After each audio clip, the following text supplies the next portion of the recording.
আসসালামু আলাইকুম এভরিওয়ান, সবাই কেমন আছো? আলহামদুলিল্লাহ আমি ভালো আছি। আশা করছি তোমরা সবাই ভালো আছো, সুস্থ আছো। চলে আসলাম নতুন একটা ব্লগ ভিডিও নিয়ে। তো যেহেতু আমার সকাল সকাল কিছুদিন পর উঠতেই হবে, আর একটা অভ্যাস হয়ে গেছে কি 10টা-11টার আগে ঘুম থেকে ওঠা হয় না, আর সামনের সপ্তাহ থেকে যখন স্কুল খুলে যাবে তখন সকাল থেকে ঘুম থেকে উঠতে হবে। তো এর জন্য আগে থেকে প্র্যাকটিস করতেছি যাতে মানে টাইমটা একটু মেনটেন করা যায়।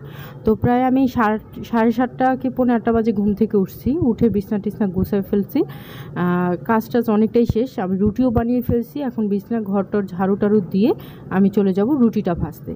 তার কারণ নাস্তা তৈরি করে নাস্তা ভেজে ফেললে ওদেরকে ঘুম থেকে উঠিয়ে ফেলছে অনেকক্ষণ আগেই, কারণ আমি উঠছি ওরা উঠে গেছে, আমি যতক্ষণ ঘুমিয়ে থাকি ওরাও ততক্ষণ ঘুমিয়ে থাকে। তো এই অভ্যাসটা যাতে ওদের না লেগে থাকে এই জন্য আর কি আমি দ্রুত ঘুম থেকে উঠে পড়ি। কারণ আমি আমার উপর যেহেতু ডিপেন্ডেড ওরা দুজন, তো আমি সেইভাবে আসলে চলাফেরা করার চেষ্টা করি যে মা যেভাবে চলে সন্তানরা কিন্তু সেভাবেই চলে। মাকে সবসময় সন্তানরা অনুসরণ করে, হোক সেটা ছেলে কিংবা মেয়ে, মাকেই ছেলেমেয়েরা অনুসরণ করে। তো মায়ের সব কিছুই ছেলেমেয়েরা ওইভাবে আকৃষ্ট হতে চায়, ওইভাবেই বড় হতে চায় যে আমার মা যেরকম, আমার মা যেভাবে বড় হয়েছে বা আমার মার চারিত্রিক বৈশিষ্ট্যগুলো যেরকম আমরাও ঠিক সেরকমভাবেই বড় হবো, এরকম একটা দিক থাকে বাচ্চাদের ভিতরে। মানে সব বাচ্চা না, কিছু কিছু বাচ্চাদের ভিতরে এই জিনিসটা কাজ করে।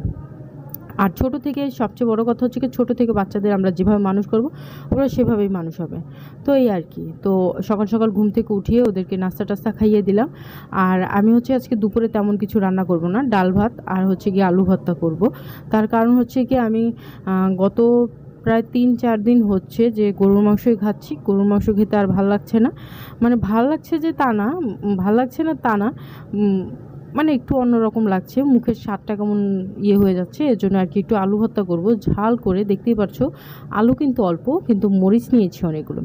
তো আমি এর বেশিও ঝাল খাই, তো বেশি ঝাল দিলাম না, যদি আবার ইয়ামিন বা আলিফ বলে যে আমি খাবো, তো ওই জন্য আর বেশি ঝাল দিলাম না। তো আমার জন্য, আম্মুর জন্য আর নিহার জন্য 3টা ভাগ করে নিয়েছি, আমরা খাবো।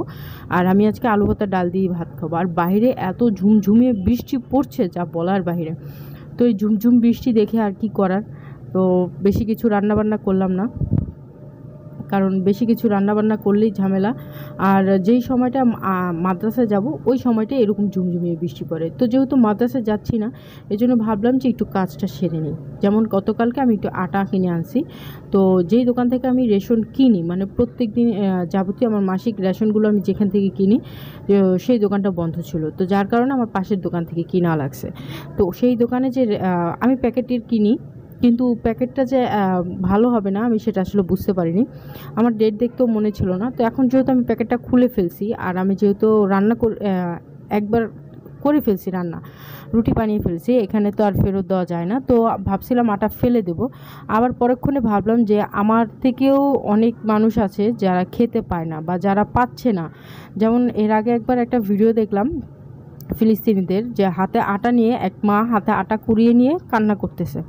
তো এই জিনিসটা দেখে খুব খারাপ লাগলো। তখন মনে পড়লো যে আল্লাহ আমার রিজিকে যা রাখছে তাই, সমস্যা নেই। আমার আম্মু আবার আমাকে বুদ্ধি দিল যে এটাকে চেলে নাও, চেলে নিলে আটাটা খেতে পারবা, এটা সমস্যা নেই, এটা অনেক সময় হয়ে যায়, 2-1 মাস গেলে আটা রয়ে গেলে ওইটা এরকম হয়ে যায়, কোনো সমস্যা নেই। তো আমি ওইভাবেই আর কি চেলে নিলাম, দেখলাম যে অনেক ময়লা বের হয়েছে।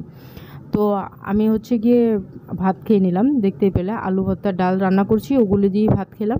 আর বাইরে এত ঝুমঝুমিয়ে বৃষ্টি পড়ছে, খুবই ভালো লাগছিলো। তো খাওয়া দাওয়ার পরেই লম্বা একটা ঘুম দিলাম, কারণ লম্বা একটা ঘুমের প্রয়োজন।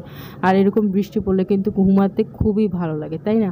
ফ্যান ছেড়ে দিয়ে খাতা মোড়া দিয়ে ঘুমাতে খুবই ভালো লাগে। তো এরই মাঝে আমাদের বাসায় আবার একজন মেহমান আসছে। আজকে যে আসছে আমাদের বাসায় সে হচ্ছে কি আমার খালামণি। তো উনি আমাদের কাছে খুবই স্পেশাল একজন মানুষ, উনি মন থেকে যেমন ভালো, উনি মানুষটা খুবই ভালো। আমার একটাই খালা, তো উনি অনেক ভালো, এক কথায় বলতে গেলে উনি মানুষটা অনেক ভালো।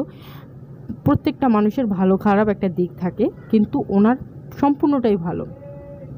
তো খালামণি আসছে, তো খালামণি আসছে কি খাওয়াবো, অনেক দিন পর আসছে, গ্রামের বাড়ি চলে গেছে ওনারা, তো অনেক দিন পর আসছে কি খাওয়াবো সে চিন্তা ভাবনা করে কি আনতে দেবো সেটা ভাবতে ভাবতেই পরে হচ্ছে গিয়ে 7 আপ আর কেক আনালাম, সেটাই আসলে সবাই মিলে খেলাম।